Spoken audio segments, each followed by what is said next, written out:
Olá, hoje a gente mergulha num ponto-chave da segurança contra incêndios. Algo que, olha, muitas vezes fica meio esquecido por estar fora do prédio principal, mas é super importante. Vamos explorar juntos o novo Regulamento de Segurança contra Incêndios de São Paulo, o Decreto 69.118 de 2024. A ideia aqui é entender direitinho o que é uma área de risco segundo essa nova regra. Parece técnico, né? Mas vamos ver o impacto disso na segurança real. Exato. É fundamental definir bem esses espaços para saber como proteger, né? O foco principal, como o próprio decreto diz logo de cara, é proteger a vida. Sempre. Certo. Então vamos lá. O que o decreto diz que é, afinal, uma área de risco? Como que ela se diferencia? Então, a definição básica que está lá no artigo 3º é a de um ambiente externo à edificação principal, mas que tem um risco específico de incêndio ou outra emergência. Externo. Essa é a palavra-chave, então. É a chave. Ajuda a gente a focar naqueles perigos que não estão, digamos, debaixo do mesmo teto, mas que afetam todo o conjunto, sabe? Entendi. Não é só o prédio, mas o que tem em volta. E o decreto dá exemplos para ficar mais claro. Dá sim. Exemplos bem práticos. Pensa assim, ó. Locais onde se guarda produto inflamável ou combustível. Tipo tanques de diesel, de gás. Isso, exatamente. Também subestações elétricas, que são sempre um ponto de atenção, né? Faz sentido. Riscos bem claros. O que mais? Olha, ele menciona também locais com explosivos, aí já é algo mais específico, mas de risco altíssimo, e áreas que guardam produtos perigosos em geral. Químicos, talvez. Sim, tipo certos químicos industriais. Basicamente são lugares que, mesmo fora da estrutura principal, têm um potencial de estrago grande e precisam de um gerenciamento específico. Certo. Isso cobre bem cenários industriais, comerciais mais complexos.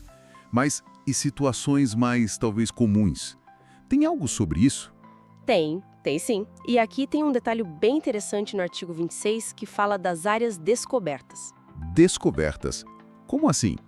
Pátios? Exatamente. Pátios, terrenos abertos, se forem usados para guardar material sólido combustível, são considerados área de risco também.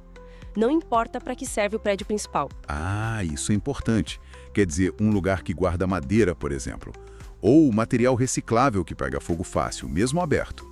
Isso mesmo, entra na classificação. E não é só classificar, viu? O regulamento exige ações. Que tipo de ações? Esses materiais precisam ser fracionados, organizados em lotes menores, sabe? Como se fossem ilhas de material. Ah, para não virar um incêndio gigante de uma vez só. Perfeito. Separar para dificultar que o fogo se espalhe rápido. E mais, esses lotes têm que ficar afastados dos limites do terreno. Afastados das cercas, dos muros. Isso. E tem que ter corredores internos entre os lotes. Para que esses corredores? Duas coisas bem práticas e alinhadas com a prevenção, né? Primeiro, como a gente falou, segura a propagação do fogo. Segundo, garante que o pessoal do combate, os bombeiros, consigam chegar lá no meio e apagar o fogo no foco. Facilita o acesso. Entendi. Fica claro como a definição não é só um nome, mas leva a medidas práticas de prevenção. Exatamente. Não basta só saber que existe o risco, tem que ter uma estratégia para diminuir ele. E essa ênfase no externo, nas áreas abertas, isso é muito diferente do que se pensava antes. Olha, a preocupação com o risco externo não é nova, claro, mas a formalização assim com esses detalhes no regulamento reforça muito a ideia de que a segurança vai além das paredes. Uma visão mais ampla do risco, então. Uma visão mais holística, podemos dizer. Talvez seja o resultado de lições aprendidas, né?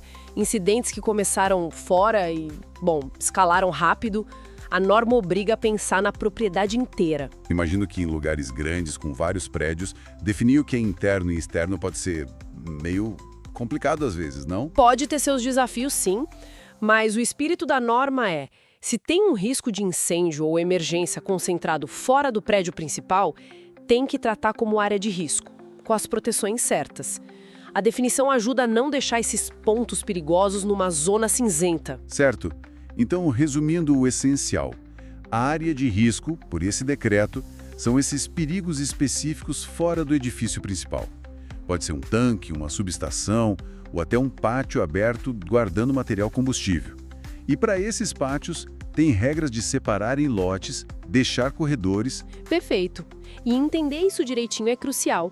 Não é só papel, é estratégia para proteger vidas, evitar que um problema ali fora vire uma catástrofe maior, protegendo quem está dentro, quem está fora, até as equipes de emergência. É peça-chave na proteção da vida, que é o objetivo número 1. Fica uma reflexão, então.